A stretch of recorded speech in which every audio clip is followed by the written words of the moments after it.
कहानी की शुरुआत होती है और हमें कहानी की मेन कैरेक्टर अनीता नीडी दिखाई देती है, जो कि एक पागलखाने के अंदर कैद है। अनीता के पास एक नर्स आती है जो कि अनीता को खाने के लिए बोलती है, लेकिन अनीता इतने गुस्से में होती है कि वो नर्स के मुंह पे थूक कर उसे एक जोरदार लात मारती है, जिसके कारण नर्स हवा में उड़ती हुई टेबल पर गिर जाती है। कि अनीता का व्यवहार काफी गुस्सेल होता है। इसकी सजा के तौर में उसे एक काल कोठरी में बंद कर दिया जाता है।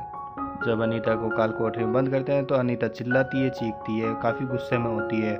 बाद में उसे अनीता को अपना पास्ट याद आ जाता है, जिसमें वो देखती है कि उसकी एक बेस्ट फ्रेंड होती है जिसका नाम जेनिफर होता है। अनीता और जेनिफर काफी अच्छे दोस्त होते हैं, जो कि एक डेविस कैटल नाम के गांव में रहते हैं। डेविस कैटल गांव का नाम इसलिए पड़ा गया क्योंकि इस गांव के अंदर एक खुफिया झरना होता है।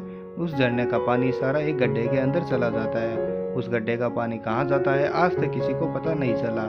उस गड्ढे के अंदर कई बार काफी रिसर्च हुई, लेकिन आज तक किसी को पता ये नहीं चला कि उस सारा पानी कहाँ चला जाता है। गड्ढे के अंदर सारा पानी समा जाता है। That's called Davis cattle.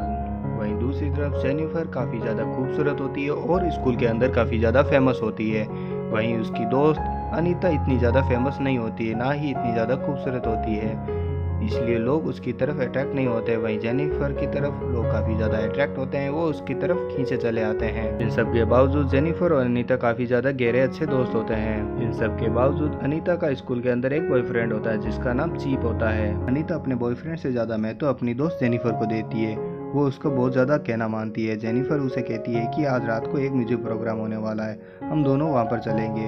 Anita अपने बॉयफ्रेंड को अकेला छोड़कर जेनिफर के साथ चली जाती है। वहाँ पर जो म्यूजिक बैंड बज रहा होता है उसका एक टीम लीडर होता है जिसका नाम निकोलाई होता है। उस निकोलाई की तरफ जेनिफर काफी अट्रैक्ट होने लग जाती है। जब अनीता निकोलाई और अपने लिए एक ड्रिंक लेने जाती है तो निकोलाई का दोस्त जेनिफर के बारे में काफी बुरा भला कहता है। ये सब बातें अनीता सुन लेती है, जो अपनी दोस्त को जाकर बताती है जेनिफर को, लेकिन जेनिफर अनीता को कहती है कि तुम इन बातों को इग्नोर कर दो। म्यूजिक परफॉर्मेंस जब चल रहा होता है तो अनीता देखती है कि वहाँ पर आग लग गई है। ये सब आग देखकर सभी लोग अफरा तफरी मच जाती है और चारों तरफ लोग भागने लग जाते हैं। अनीता और जेनिफर टॉयलेट की खिड़की को तोड़कर वहाँ से बाहर आ जाती है और अपनी जान बचाने में सफल हो जाते हैं। जब वो बाहर की तरफ देखते हैं तो उन्हें पता चलता है कि आग काफी बड़ी लगी है। भगवान का लाख लाख शुक्र है हम दोनों बच गए। अनीता जब पीछे मुड़ के देख रही होती है तो वो देखती है कि जेनिफर निकोलाई के साथ उसके क्वेन में जा रही है। अनीता जेनिफर को बहुत ज्यादा मना करती है कि तुम मत जाओ, प्लीज रुक जाओ, तुम्हारे साथ कुछ भी हो सकता है, लेकिन जेनिफर अनीता की एक भी नहीं सुनता और निकोलाई जेनिफर को अपने दोस्तों के साथ वैन के अंदर बैठा देता है। ये सब देखकर अनीता काफी ज्यादा डिप्रेस हो जाती है और उसको काफी ज्यादा दुख होता है। ये सब उसके चेहरे से साफ पता चलता है। इस हादसे के बाद जेनिफर अपने घर जाती है और अपने बॉयफ्रेंड चिप को फोन लगाती है और उसे सारी बात बता देती है कि कैसे जेनिफर उन लोगों के साथ चली गई। अनीता चिप से कहती है कि वो लोग कहीं जेनिफर के साथ कुछ बुरा न कर ले, मुझे बहुत ज्यादा टेंशन हो रही है। अनीता अपने बॉयफ्रेंड से जब बात कर रही होती है उसे अपने घर की घंटी सुनाई देती है। जब वो बाहर आकर देखती है तो उसे बाहर कोई भी दिखाई नहीं देता है। जैसे ही वो अपने रूम के अंदर जा रही होती है तो सामने उसे घर के अंदर कुछ आवाजें सुनाई देती है। वो आवाजों की तरफ जा रही होती है, धीरे धीरे आगे बढ़ती हुई। जैसे ही वो पीछे घूमती है तो सामने जेनिफर आ जाती है। जेनिफर का मुंह काफी खून से भरा होता है, शरीर काफी खून से भरा होता है। ये सब हालत देखकर अनीता काफी डर जाती है। अनीता जेनिफर से पूछती है तुम्हारा ये हाल कैसे हो गया, तो जेनिफर कुछ नहीं बोलती। वो सीधे फ्रिज के पास जाती है, फ्रिज खोलती है और उसके अंदर से कच्चा चिकन निकालती है और सीधे कच्चे चिकन को खाने लग जाती है। जेनिफर की हालत काफी ज्यादा बुरी होती है। उसके मुंह से एक काली रंग की उल्टी निकलती है। वो सीधी उल्टी अनीता के पैरों पे जा लगती है। जेनिफर कुछ नहीं बोलती, वो कृपी स्माइल देकर चुपचाप वहाँ से चली जाती है। अनीता जब अगले दिन क्लास के अंदर बैठी होती है तो उसे कुछ समझ नहीं आ रहा था। वो कल रात के हुई घटना के बारे में सोच रही होती है कि जेनिफर का बिहेवियर कितना अजीब था। तभी जेनिफर आ जाती है, उसका बिहेवियर काफी नॉर्मल लग रहा होता है। ये सब देखकर अनीता काफी शॉक हो जाती है, जैसे कल रात को कुछ हुआ ही नहीं था। जेनिफर अनीता से काफी ज्यादा नॉर्मल बिहेव करती है। तभी उसके क्लास टीचर 2 मिनट का मौन रखवाते हैं, क्योंकि कल रात के हादसे में जब रेस्टोरेंट के अंदर आग लग गई थी वहाँ पर कुछ लोग मर गए थे। लेकिन जेनिफर अपने क्लास टीचर का मजाक उड़ाती है। ये सब उसका बिहेवियर चेंज हो जाता है। ये सब अनीता नोटिस कर लेती है। अब अनीता को लगने लगा है कि ये वो वाली जेनिफर नहीं है जो उसकी दोस्त हुआ करती थी। अनीता जिन बदलावों को जेनिफर के अंदर देखा था उन बदलावों को अपने बॉयफ्रेंड चिप को भी बताती है। वो ये भी बताती है कि कल रात को वो उसके घर आई थी। वो घर के अंदर आने के बाद काफी ज्यादा अजीब हरकतें करती है, कच्चा चिकन खा जाती है, उसकी शक्ल काफी ज्यादा अजीब लग रही है। मुझे लगता है उसके अंदर कोई हावी हो गया है। जेनिफर कॉलेज के फुटबॉल टीम लीडर से मिलती है, जो कि उसके दोस्त कल रात को मारे गए थे उस बार हादसे में। वो बंदा काफी दुखी होता है, उसे बहला फुसला कर जंगल में ले जाती है। उसके पास काफी परिंदे आ जाते हैं, कौवे जानवर आ जाते हैं। ये काफी मंजर अजीब था। उसके बाद जेनिफर अपना शैतानी चेहरा दिखाती है। उसका मुंह इतना बड़ा खुला होता है, इसके बड़े बड़े दांत होते हैं मुंह के अंदर। वो सीधा उस गोलगप्पे को खा लेती है। जेनिफर इस गोलगप्पे को खा रही होती है तो वो चिल्लाता है। उस चिल्लाने की आवाज उसका कॉलेज का प्रोफेसर सुन लेता है। वो वहाँ पर आकर देखता है तो उस बंदे की लाश वहाँ पर दिखाई देती है। चारों तरफ चिंतरे चिंतरे खंडे होते हैं। जेनिफर और अनीता फोन पर बातें करते हैं। अनीता कहती है कि हमारे शहर को किसी की नजर लग गई है, यहाँ पर काफी ज्यादा मौतें हो रही है। जेनिफर अनीता से कहती है कि तुम चिल मारो, एकदम रिलैक्स हो जाओ, तुम्हें कुछ नहीं होगा।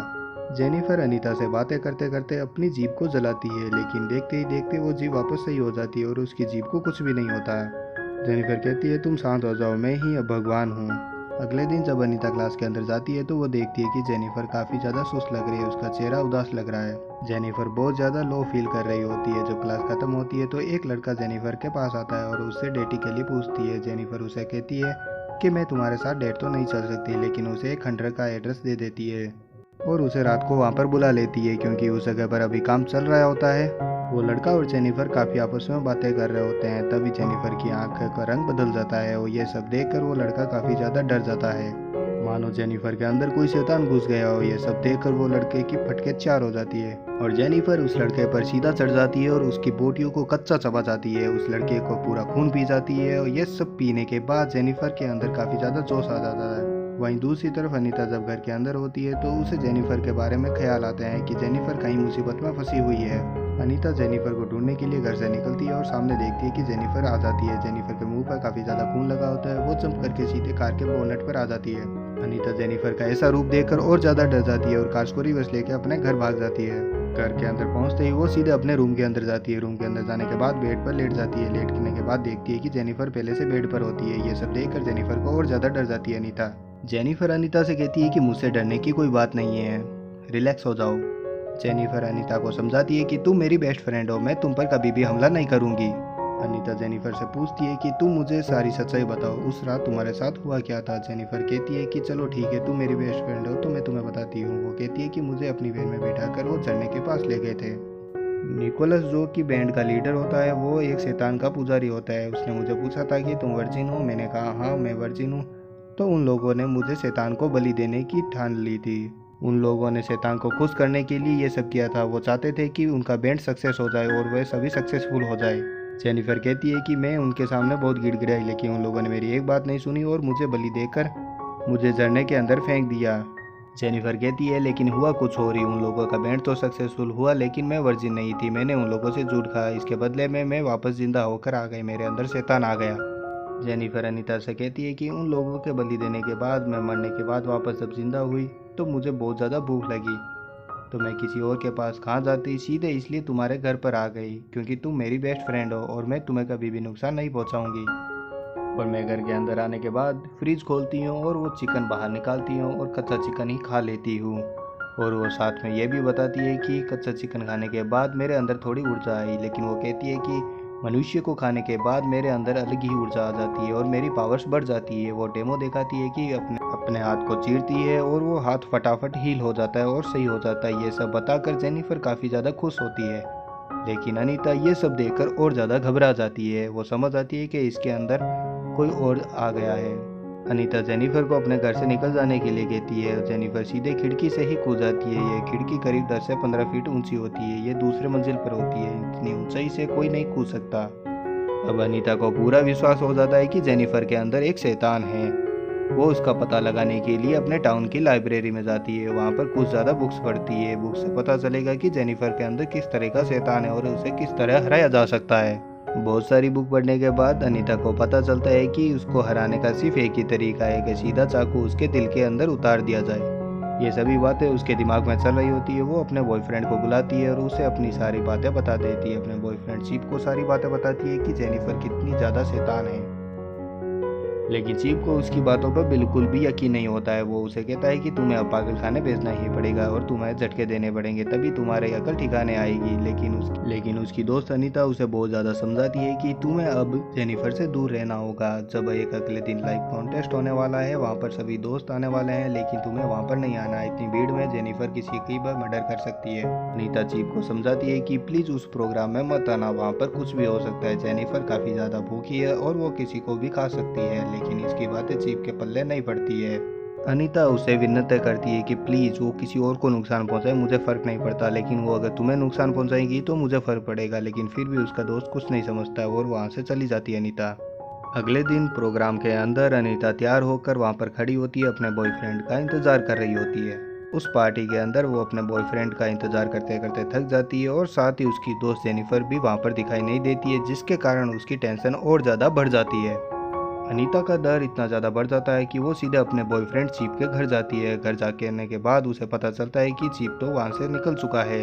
ये सुनते ही अनीता समझ जाती है कि जेनिफर ने उसे फंसा लिया है और वो कहीं पर उसे ले गई है। जेनिफर और चीप दोनों एक दूसरे का हाथ पकड़कर रुक जाते हैं। जेनिफर और चीप से कहती है कि मेरी दोस्त अनीता तुम्हें बहुत ज़्यादा गुमराह कर रही है, वो तुम्हें धोखा दे रही है, वो तुमसे प्यार बिल्कुल भी नहीं करती है। ये कहकर बेला फुसलाकर वो उसे खंडर की तरफ ले जाती है, क्योंकि जेनिफर अपने शिकार को उन सुनसान जगह पर ही करती है। वहाँ पर बातें करते करते एक पल ऐसा आता है कि जेनिफर और चीप दोनों किस करने वाले होते हैं। तभी चीप रुक जाता है कि वो कहता है कि मैं कभी भी उसे धोखा नहीं दूंगा, अनीता मुझसे सच्चा प्यार है। ये सब सुनते ही जेनिफर को इतना गुस्सा आ जाता है, वो उसे उठाकर पानी में फेंक देती है और उस पर टूट पड़ती है। ये रूप देखकर चीप काफ़ी ज़्यादा घबरा जाता है। जेनिफर चीप को पूरा खाने ही वाली होती है, तभी उसकी दोस्त अनीता आ जाती है। अनीता को इतना ज़्यादा गुस्सा आ जाता है कि वो उसका बॉयफ्रेंड को वो मारने वाली है, इसलिए वो सीधे पानी के अंदर कूद जाती है और जेनिफर से फाइट करने लग जाती है। जेनिफर की आंखों के ऊपर पेपर स्प्रे कर देती है, जिससे उसकी आंखें जलने वाली होती है। जैसे ही जेनिफर की आंखें जलती है तो उसे और ज़्यादा गुस्सा आ जाता है और वो जेनिफर अनीता से कहती है कि तुम्हें क्या लगता है मैं सिर्फ मर्दों को खाती हूँ, मैं तुम्हें औरतों को भी खा सकती हूँ। और ये वह कहती हुई हवा में उड़ जाती है काफ़ी ऊंचाई तक। जेनिफर और अनीता के बीच काफ़ी ज़्यादा बहस होती है। जेनिफर जैसे ही अनीता को मारने वाली होती है, तभी उसका बॉयफ्रेंड बीच में आ जाता है और वो जेनिफर के पेट के अंदर एक लोहे की रॉड फंसा देता है, जिसके कारण जेनिफर का काफ़ी ज़्यादा खून बहने लग जाता है और वहाँ से चुपचाप वहाँ से चली जाती है। लेकिन अनीता अपने बॉयफ्रेंड के पास ही रहती है, क्योंकि उसका बॉयफ्रेंड भी काफ़ी ज़्यादा जख्मी हो जाता है इस फाइट के अंदर और बॉयफ्रेंड उसका मरने ही वाला होता है। आखिरी पलों में वो अपने बॉयफ्रेंड के पास रहती है। अनीता अपने घर आ जाती है, वो अपने बॉयफ्रेंड का मौत का बदला लेना चाहती है। वो सीधे खड़ी होती है और जेनिफर के घर चली जाती है। जेनिफर के रूम में पहुंचते ही अनीता और जेनिफर के बीच काफ़ी ज़्यादा फाइट होती है। इस बीच जेनिफर अनीता को काट लेती है। तभी अनीता जेनिफर के सीने में एक चाकू घुसा देती है, जिसके कारण काफ़ी ज़्यादा खून निकलने लग जाता है और जेनिफर वहीं मर जाती है। साथ ही वो डेविल भी वहीं मर जाता है, जैसा कि उसने किताब में पढ़ा था। शैतान को मारने का यही बस एक आखिरी उपाय था, इसलिए उसे ये कुर्बानी भी देनी पड़ी। इतनी हाथापाई होने पर उसकी मोम, जो कि नीचे होती है, वो रूम के अंदर ऊपर आती है। वो देखती है कि उसकी बेटी जेनिफर का कत्ल हो गया और वो उसका कत्ल अनीता ने किया है। उसकी मोम ये सब नहीं समझ पाई, क्योंकि उसकी बेटी जेनिफर जो कि मर्दों का शिकार करती थी। तभी मूवी के फर्स्ट प्लॉट में हम देखते हैं कि यही वो सीन था जहाँ पर हम देखते हैं कि वो एक पागल खाने के अंदर कैद है, क्योंकि उसने जेनिफर का मर्डर किया होता है। लेकिन मरने से पहले जब जेनिफर ने उसे काट लिया था, जिसकी वजह से उसका शैतान उसके अंदर चला गया था, हम देखते हैं कि उसके अंदर भी वो पावर आ गई थी जो कि जेनिफर के अंदर हुआ करती थी। वो हवा में उड़ते हुए खिड़की से बाहर देखती है और तुरंत ही खिड़की को एक झटके में तोड़कर उस खिड़की से बाहर निकल जाती है, क्योंकि वो पागल खाने से भागना चाहती थी। खिड़की तोड़कर भागने का मेन मकसद उसका यही होता है कि वो बदला लेना चाहती थी उन लोगों से। पागल खाने से भागने के बाद वो सीधे उस झरने के पास जाती है, जहाँ पर जाने के बाद उसे वो चाकू मिलता है, जिस चाकू से जेनिफर का कत्ल हुआ था और उसकी बलि दी गई थी।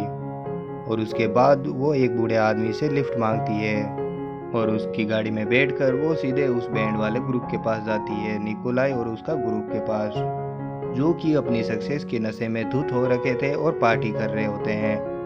और वो हम देखते हैं कि सभी का एक मर्डर कर देती है कोई अनजान औरत। ये सब होते हैं इसी के लायक ही, क्योंकि इसी की वजह से जेनिफर की मौत होती है और साथ ही अनीता का बॉयफ्रेंड जो कि वो भी मारा जाता है और अनीता की लाइफ बर्बाद हो जाती है। जब सीसीटीवी फुटेज को चेक करते हैं तब पता चलता है कि वहाँ पर अनीता ही होती है जिसने ही इन लोगों का मर्डर किया और अपना बदला लिया।